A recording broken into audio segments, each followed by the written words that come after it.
আসসালামু আলাইকুম প্রিয় দর্শক, আজকের গুরুত্বপূর্ণ সংবাদে আপনাকে স্বাগতম। আগামী নির্বাচন যত দ্রুত সম্ভব তত দ্রুত দেওয়ার জন্য দাবি জানাই। যত দ্রুত সম্ভব একটা সুষ্ঠু ভোট দিতে হবে। রুমিন ফারহানা।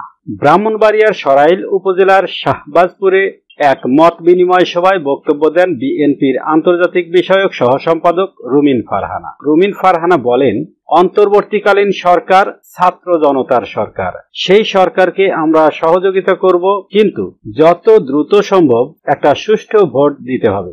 আজ শনিবার বিকেলে ব্রাহ্মণবাড়িয়ার সরাইল উপজেলার শাহবাজপুর ইউনিয়নের ৯ নম্বর ওয়ার্ড বিএনপির মত বিনিময় সভায় রুমিন ফারহানা এসব কথা বলেন।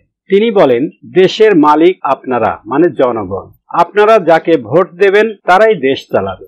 আপনাদের ভোট ছাড়া যারা দেশ চালাবে তারা অবৈধ। রুমিন ফারহানা আরো বলেন, শেখ হাসিনা শেষমেশ দেশ থেকে পালাইতে বাধ্য হয়েছে। আমাদের লড়াই কিন্তু শেষ হয় নাই, এখন সুষ্ঠু ভোটের লড়াই চলছে। আমরা এখনো নির্বাচনের তারিখ জানতে পারি নাই। সরাইল আশুগঞ্জ থেকে নির্বাচনের বিষয়ে রুমিন ফারহানা বলেন, অনেকে বলে আপনি তো ঢাকা থেকে নির্বাচন করতে পারেন, আপনি গ্রামে সরাইল আশুগঞ্জ থেকে কেন নির্বাচন করতে চান?